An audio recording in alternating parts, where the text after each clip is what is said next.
This is Shiju Ramakrishnan, Director, Aspirant Entrance Coaching Center, Trivandrum. Welcome to Tips and Tricks in Chemistry. Hybridization എന്ന് പറയുന്ന കെമിസ്ട്രിയിലെ important ആയിട്ടുള്ള ഒരു topic അതാണ് നമ്മൾ discuss ചെയ്യാൻ പോകും. ഈ ഹൈബ്രിഡൈസേഷനുമായിട്ട് ബന്ധപ്പെട്ട് ധാരാളം ക്വസ്റ്റ്യൻസ് എല്ലാ വർഷവും നീറ്റ് എക്സാമിനേഷൻ ചോദിക്കാറുണ്ട്. നമുക്ക് അങ്ങനെ ചോദിച്ചിട്ടുള്ള കുറേ ക്വസ്റ്റ്യൻസ് ഞാൻ നിങ്ങൾക്ക് പരിചയപ്പെടുത്താം. നമുക്ക് 2019 ചോദിച്ച ക്വസ്റ്റ്യനാണിത്. ഇവിടെ നമുക്ക് ഈ കോളത്തിൽ കുറേ കോമ്പൗണ്ട്സിൻ്റെ മോളിക്കുലാർ ഫോമുല, ഇവിടെ അതിൻ്റെ സ്ട്രക്ചർ നമ്മളത് കമ്പയർ ചെയ്യണം. നമുക്ക് 2018 ClF3 എന്ന് പറയുന്ന മോളിക്യൂളിൻ്റെ സെൻട്രൽ ആറ്റത്തിൻ്റെ ഔട്ടർ മോസ്റ്റ് ഷെല്ലിലുള്ള ലോൺ പെയർ കണ്ടുപിടിക്കണം. നമുക്കിവിടെ വീണ്ടും ഫോമുലയും നമുക്ക് അതിൻ്റെ ഷേപ്പും 2017 തന്നെ. നമുക്കിവിടെ ഈ മോളിക്യൂളിൽ ഐസോ സ്ട്രക്ചറലായിട്ടുള്ള സ്പീഷീസ് അല്ലെങ്കിൽ ഐസോ സ്ട്രക്ചറൽ മോളിക്യൂൾ, ഒരേ സ്ട്രക്ചർ വരുന്ന മോളിക്യൂൾ ഏതാണെന്ന് കണ്ടുപിടിക്കണം. നമുക്ക് ഇവിടെ അതിൻ്റെ ബോണ്ട് ആംഗിളാണ് നമ്മൾ കമ്പയർ ചെയ്യേണ്ടത്. നമുക്ക് 2016 ചോദിച്ച മറ്റ് രണ്ട് ക്വസ്റ്റ്യൻസ് ആണ് നമുക്ക് ഇത് രണ്ടും. നമുക്ക് ഈ ക്വസ്റ്റ്യൻസ് എല്ലാം ചെയ്യണമെങ്കിൽ ഹൈബ്രിഡൈസേഷൻ നമ്മൾ കണ്ടുപിടിക്കണം.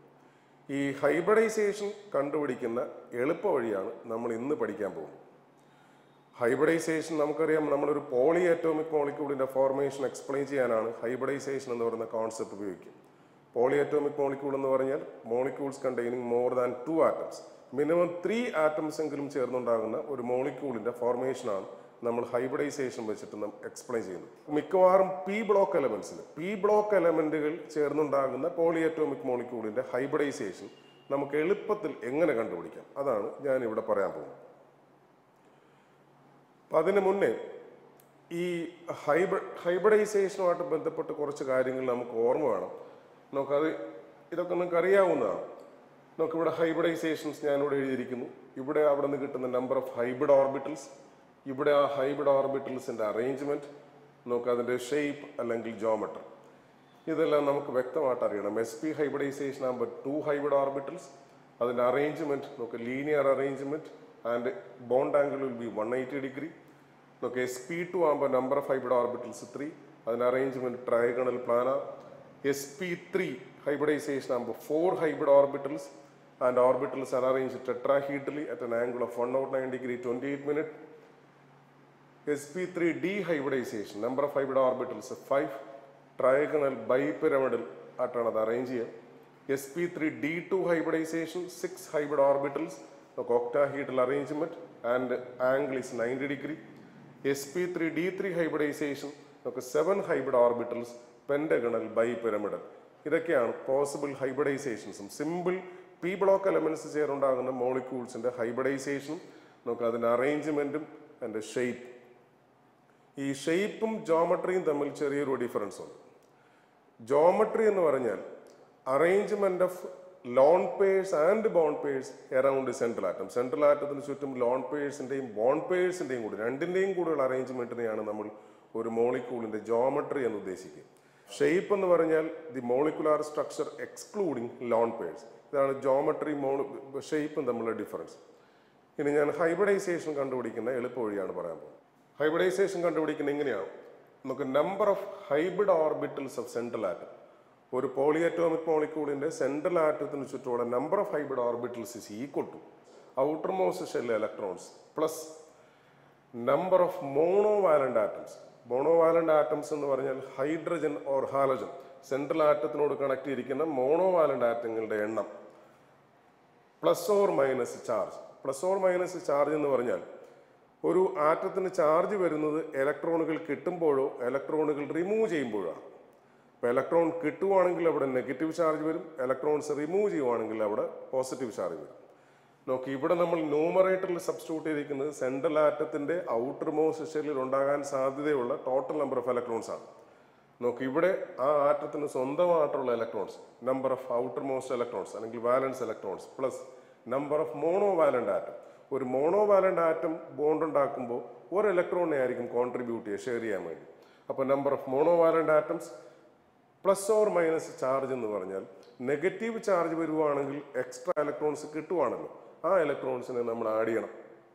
പോസിറ്റീവ് ചാർജ് വരുവാണെങ്കിൽ നമുക്ക് ആ പോസിറ്റീവ് ചാർജിൻ്റെ എണ്ണം നമ്മൾ മൈനസ് ചെയ്യും. അപ്പം നെഗറ്റീവ് ചാർജ് വരുവാണെങ്കിൽ അതിൻ്റെ എണ്ണം നമ്മൾ ആഡ് ചെയ്യും, പോസിറ്റീവ് ചാർജ് വരുവാണെങ്കിൽ അതിൻ്റെ എണ്ണം നമ്മൾ മൈനസ് ചെയ്യും, ഡിവൈഡ് ബൈ 2. ഇങ്ങനെയാണ് നമ്മൾ number of hybrid orbitals around central atom കണ്ടുപിടിക്കും. ഇനി നമ്മൾ ഇത് വെച്ചിട്ട് എങ്ങനെ ഒരു മോളിക്യൂളിൻ്റെ ഹൈബ്രിഡൈസേഷൻ എളുപ്പത്തിൽ നമ്മൾ കണ്ടുപിടിക്കും, അതിനുള്ള എക്സാമ്പിൾസ് ആണ് ഞാൻ ഇനി ചെയ്യാൻ പോകുന്നത്. എക്സാമ്പിൾ BeF2 ഹൈബ്രിഡൈസേഷൻ നമ്മൾ പഠിക്കുന്ന സിംപ്ലസ്റ്റ് മോളിക്യൂളാണ് BeF2. ഇതിലെ central atom is beryllium. Its number of hybrid orbitals N is equal to ബെറിലിയത്തിൻ്റെ outermost shell electrons 2 and number of monovalent atoms. Monovalent atoms എന്ന് പറഞ്ഞാൽ ഹൈഡ്രജൻ ഓർ ഹാലജൻ. ഇവിടെ halogen ആണ്, 2 halogen atoms by 2. Therefore number of hybrid orbitals is equal to 2. 2 hybrid orbitals വരുവാണെങ്കിൽ hybridisation sp. അപ്പോൾ ഇവിടെ central ആറ്റത്തിന്റെ hybridisation sp ആണ്. Another molecule BF3. BF3 central atom boron, number of hybrid orbitals N is equal to ഇതിന്റെ outermost electrons എണ്ണം 3. There are 3 monovalent atoms divided by 2. For the number of hybrid orbitals 3. 3 hybrid orbitals വരുവാണെങ്കിൽ hybridization sp2. Then CH4. In CH4 central atom carbon, number of hybrid orbitals is equal to its valence electrons, outermost electrons 4, plus number of monovalent atoms 4 by 2, that is equal to 4, hybridization sp3. Then PCl5, central atom phosphorus, hybrid orbitals N is equal to its outermost electrons 5, 5 chlorine atoms divided by 2, that is 5, hybridization sp3d. 5 hybrid orbitals വരണമെങ്കിൽ hybridization sp3d. Then SF6, central atom sulfur, its valence electrons 6, 6 monovalent atoms by 2, that is equal to 6, hybridization sp3d2. Then IF7 central atom iodine, its valence electrons 7, there are 7 monovalent atoms by 2, that is equal to 7, hybridization sp3d3. ഇതൊക്കെ സാധാരണ നമ്മൾ പഠിക്കുന്ന molecules ആണ്. ഇനി ഞാൻ മറ്റ് ചില സ്പീഷീസുകൾ, charge ഒക്കെ വരുന്ന ചില species. SO2 central atom is sulphur. Its outermost electrons 6. There is no monovalent atom, therefore 0 by 2. Number of hybrid orbitals 3, therefore hybridization is sp2. Then NH3, ammonia, central atom is nitrogen, number of hybrid orbitals N is equal to 5 plus 3 by 2, that is equal to 4, hybridization sp3. Then H2, in H2 central atom is oxygen, number of hybrid orbitals N is equal to its valence electrons 6 plus monovalent atom 2 divided by 2, that is 4, hybridization sp3. Next example, SF4. In SF4 central atom is sulfur. Its valence electrons 6, monovalent atoms 4 by 2, number of hybrid orbitals 5, hybridization is sp3d. Next example, XeF2. In XeF2 central atom is xenon. Its valence electrons 8, monovalent atoms 2 by 2, that is equal to 5. Here also hybridization sp3d. Then XeF4. Number of hybrid orbitals N is equal to 8 plus monovalent atoms 4 divided by 2, that is sp3d2 hybridization. Then XeOF4.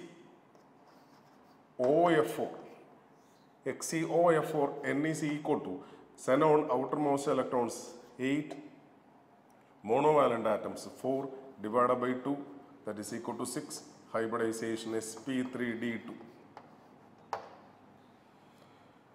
Then XeF6 N is equal to xenon outermost electrons 8, monovalent atom 6 divided by 2, that is equal to 7, hybridization sp3d3. Initial charged species CH3 minus. CH3 minus, number of hybrid orbitals N is equal to central atom carbon, valence electrons 4, monovalent atoms 3. There is a negative charge, therefore plus 1 divided by 2, that is 4 hybridization sp3. Then CH3 plus positive charge വരുന്നു. Number of hybrid orbitals n is equal to its valence electrons 4 plus monovalent atoms 3. There is a positive charge, therefore minus 1 divided by 2, that is 3 hybridization sp2. Then NO2 plus central atom is nitrogen, its valence electrons, outermost electrons 5. There is a positive charge, therefore minus 1 divided by 2, that is equal to 2 hybridization sp. Next example, SO4 2 minus. Central atom is sulfur. Number of hybrid orbitals is equal to its outermost electrons 6. There is no monovalent atom, therefore 0. 2 negative charge, therefore plus 2 divided by 2, that is equal to 4 hybridization sp3. Then CO3 2 minus. Number of hybrid orbitals n is equal to its central atom carbon, outermost electrons 4. There is no monovalent atom, but 2 negative charge വരുന്നു, therefore plus 2 divided by 2, that is equal to 3 hybridization sp2. Then another example, I3 minus.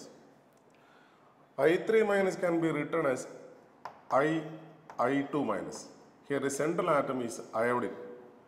Therefore its outermost electrons is 7. There are 2 monovalent atoms, 2. There is a negative charge, therefore plus 1 divided by 2, that is 5 hybridization sp3d. ഇതുപോലെ P block elements ചേർന്നുണ്ടാകുന്ന ഏത് പോളിയറ്റോമിക് സ്പീഷീസിൻ്റെയും hybridisation നമുക്ക് ഇതുപോലെ എളുപ്പത്തിൽ കണ്ടുപിടിക്കാം. ഇനി ഒന്നിലധികം central atoms വരുന്ന മോളിക്യൂളിൻ്റെ hybridisation കണ്ടുപിടിക്കുന്നത് എങ്ങനെയാണെന്ന് നമുക്ക് അടുത്ത വീഡിയോയിൽ ഡിസ്കസ് ചെയ്യാം. അപ്പോൾ താങ്ക് യു.